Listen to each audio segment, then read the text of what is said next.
अस्सलामुअलैकुम dear students and my YouTube family. Class 10th mathematics में हम लोगों ने लास्ट लेक्चर में अपनी एक्सरसाइज 2.1 का क्वेश्चन नंबर 5 कर रहे थे और हमने 2 क्वेश्चन इसके कर चुके हैं और आज हमने क्वेश्चन नंबर 3 को करना है और इंशाल्लाह क्वेश्चन नंबर 3 एंड 4 को सॉल्व करके हम इसको ख़त्म करेंगे।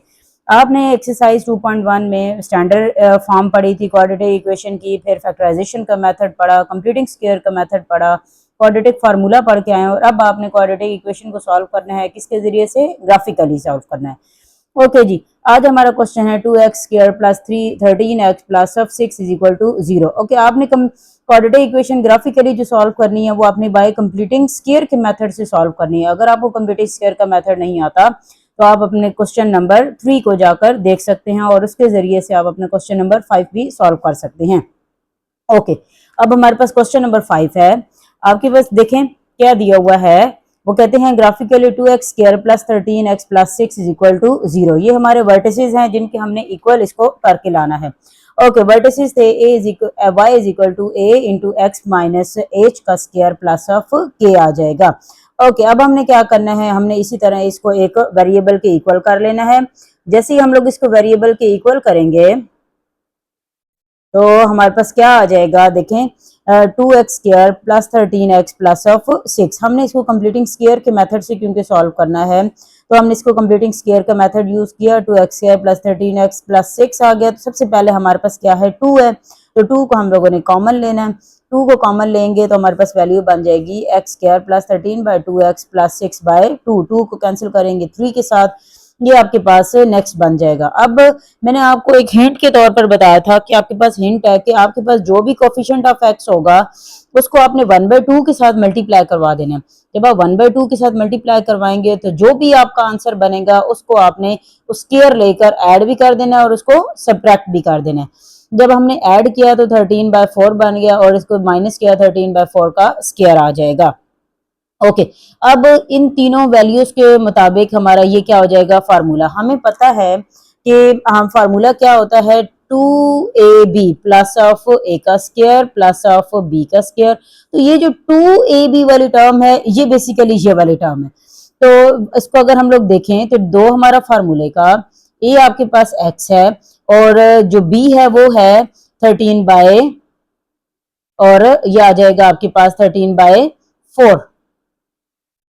ठीक है, तो ये 2 और ये वाला 4 ये दोनों कैंसिल हो जाएंगे तो आपके पास बनेगा x 13/2। यही हमारे इधर सेंटर वाली टर्म है। तो बजाय कि इसको 2ab करने के, अगर आपको बहुत अच्छे तरीके से ये वाली चीज आती है तो वेल एंड गुड, अगर नहीं आती तो आप कंप्यूटिंग स्क्वायर में देखिए हमने ये काम नहीं किया था। हमने जैसे 13 जो भी हमारा आंसर था 4 था उसको हमने ऐड भी किया था और सब्ट्रैक्ट भी कर दिया था। यहीं पर हमने ये भी किया, हमने ऐड भी किया और सब्ट्रैक्ट भी किया 13/4 को। अच्छा, इसको करने का एक और मेथड भी, आप यहीं पर 13/4 को डिवाइड करें, जो आंसर आएगा वो आप इस ब्रैकेट के अंदर लिख सकते हैं। अब यहाँ पर अगर आपको करना आता है तो गुड। इसी तरह से ये 13 का स्क्वायर और 4 का स्क्वायर को भी आप डिवाइड करें और पॉइंट में आंसर आएगा, उस पॉइंट को 3 में ऐड कर देंगे तो वो भी आपके पास यही आंसर बनेगा 7.562 और 13/4 3.25। अच्छा, अब ये तो वैल्यूज आ गई हमारी इसके मुताबिक, लेकिन हमने इसको किसके मुताबिक कंपेयर करना है, अपने वर्टिसेस के मुताबिक कंपेयर करना है। तो अब हम इसको कंपेयर करते हैं। देखें, वर्टिसेस के मुताबिक जब हमने इसको कंपेयर किया तो हमारे पास क्या चीज बन जाती है, ये हाँ हमारे पास है 2 इंटू एक्स प्लस 3.252 और ये देखें हमारे पास ब्रैकेट में 2 दिया गया है। इस ब्रैकेट को जब हम ओपन करेंगे तो इसके साथ तो हमने इसी तरह लिख दिया, लेकिन 7.56 के साथ हमने क्या किया, इसको मल्टीप्लाई करवा दिया तो वो आ गया 15.12। ओके, अब हमने अगर कंपेयर करें तो कंपेयर करने से देखिए मैंने आपको बताया हुआ था कि y is equal to a into x minus of H का स्क्वायर प्लस ऑफ के। अब यहाँ पर तो सेंटर में प्लस दिया हुआ है लेकिन जो वर्टिसेस हैं वहां पर माइनस दिया हुआ है, तो हम क्या करेंगे, हम इसके अंदर दोनों के साथ माइनस लगा देंगे तो हमारा आंसर आ जाएगा 3.25। ठीक है, किस तरीके से, y is equal to a आपके पास है 2x, अब माइनस बाहर भी लगाएंगे और माइनस ही अंदर भी लगा देंगे। माइनस माइनस हमें पता है क्या चीज होती है, प्लस, तो हमारे क्वेश्चन पर कोई फर्क नहीं पड़ेगा। तो h की वैल्यू किस में आ गई, माइनस में, और k की वैल्यू किस में आ गई, वो भी माइनस में ऑलरेडी आ गई है। ओके जी, ये हमारे पास हो गया h के ये होगी वैल्यू h की, ये होगी वैल्यू k की। हमने इन दोनों को ब्रैकेट्स में लिखा। हम अच्छे तरीके से जानते हैं कि जब हम वर्टिसेस लिखते हैं तो पहला टर्म जो होती है वो x होती है और दूसरी टर्म क्या होती है, y होती है। ओके, अब इन ये दो वैल्यूज तो आई हैं, हमने अब इसके मुताबिक बाकी भी वैल्यूज लेनी है कि कहाँ पर y की वैल्यू जो है वो 0 होती है या प्लस और माइनस, 3-4 और वैल्यूज को करते हैं ताकि हमारे पैराबोला की फॉर्म बन सके। अच्छा, अब मैंने ये भी आपको मेथड्स बताए हुए हैं कि मैंने वैल्यूज स्टार्ट की हैं -6 से, कि जब मैंने x की जगह पर यहाँ x स्क्वायर की जगह पर जब -6 लगाया, इधर भी -6 लगाया, इधर भी -6 लगाया, कैलकुलेटर से भी हम कर सकते हैं, 6 का स्क्वायर होता है 36 प्लस माइनस हो जाएगा -6 और 13 को मल्टीप्लाई करेंगे तो 78 आ जाएगा।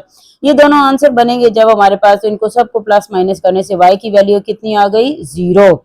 तो y की वैल्यू आ गई 0। देखिए y की वैल्यू 0 कब आई, जब हमने x लिखा -6।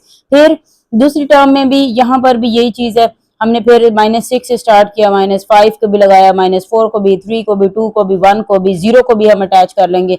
अगर आपको ये 0.5 की ना समझ आए तो आप इसको इग्नोर भी कर सकते हैं। ओके, मैं आपको ये भी बताती हूँ कि किस तरीके से आएगा। अगर हम 0 के टर्म लगाएंगे और साथ में 1 की भी अगर टर्म हम लगाते हैं तो देखें साइन हमारे पास पहले माइनस का चलता आ रहा था, अब किसमें बन गया, प्लस का बन जाएगा।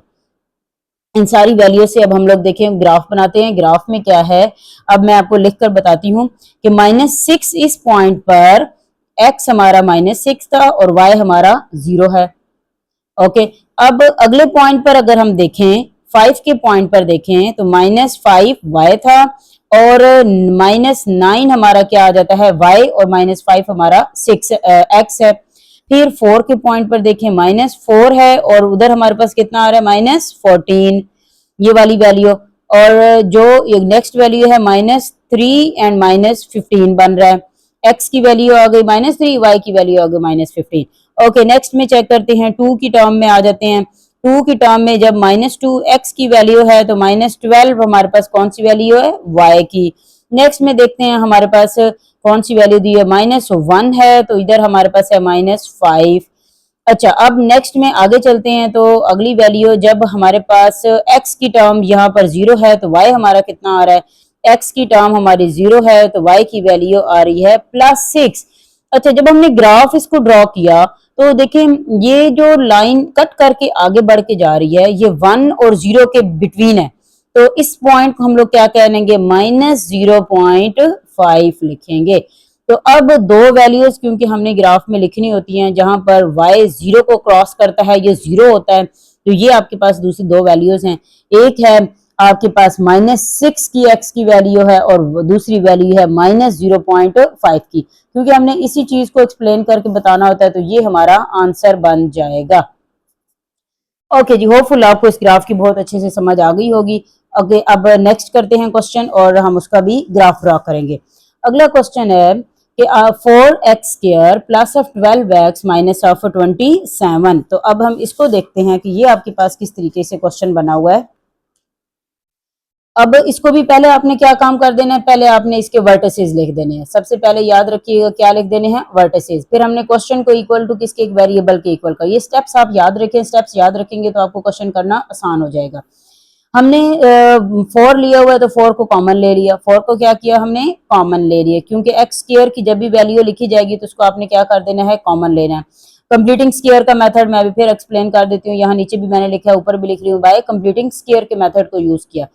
4 को जब हमने कॉमन लिया 12/4 आ गया, 27/4 आ गया, ये कैंसिलेशन हुई तो 4 3 12 हो जाता है। ओके, अगर नेक्स्ट हम लोग चलते हैं कंप्लीटिंग स्क्वायर का मेथड, क्योंकि हमने ये 3x मैंने अभी भी आपको हिंट के तौर पर बताया है कि जो भी कोफिशिएंट ऑफ x होगा उसको आपने मल्टीप्लाई करवा देना है 1/2 के साथ, ये बन जाएगा 3/2।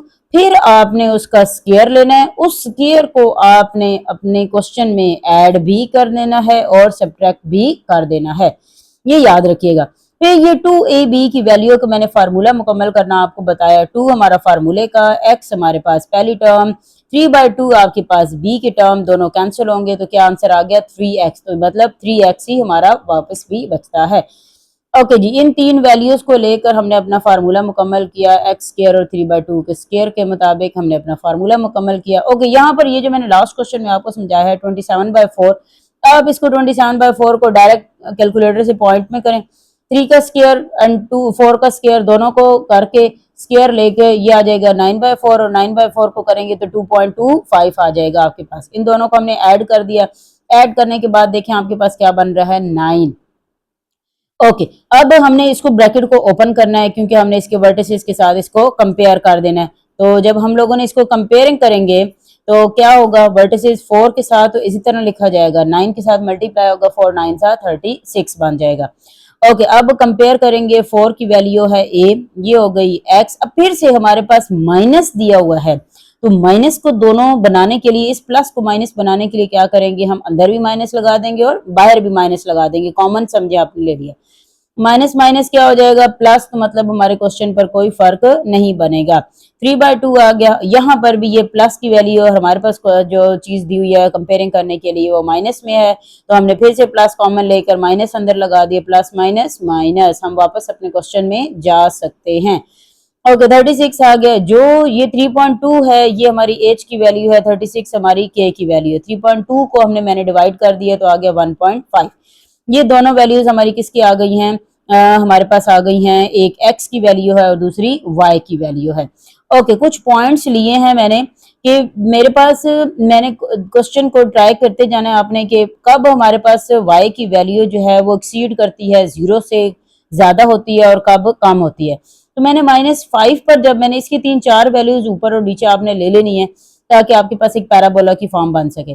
-5 पर इसका आंसर आता है +13। ये मैंने आपको क्वेश्चन में भी करके दिखाया, ये भी दोबारा किया हुआ, 4x² माइनस, आप डायरेक्ट कैलकुलेटर से भी कर सकते हैं। यही वाली वैल्यूज को आपने क्या करना है, डायरेक्ट कैलकुलेटर के अंदर पुट करना है और आपका आंसर बन जाएगा। x² की जगह -x लगाया, x की जगह पर -5 लगाया, -5 का स्क्वायर होता है 25, 25 को 4 के साथ मल्टीप्लाई किया तो 100 आ गया। माइनस ऑफ 60 प्लस माइनस हो जाएगा, -5 और 12 को मल्टीप्लाई करेंगे आ जाएगा 60, 27। इन सब को हम लोग जब हम प्लस माइनस करेंगे, प्लस माइनस करने के बाद ये सब वैल्यूज हमारे पास आ जाएंगी आंसर में। ओके, इसी तरह से आपने बाकी भी इन सब क्वेश्चन में से वैल्यूज को निकाल लेना है। जब हमने x की वैल्यू -4 फिल की तो हमारा आंसर आया -11, -3 पर -27, -2 पर -35, 1 पर अगेन -35, 0 पर -27, 1 पर -11 और 2 पर +37 आ जाएगा। हम इन्हीं वैल्यूज को सामने रख के अपना ग्राफ प्लॉट करते हैं। ओके जी, ये हमारे पास है ग्राफ। ग्राफ की शक्ल आप देख सकते हैं कि आपके पास पैराबोला की फॉर्म गिवन है।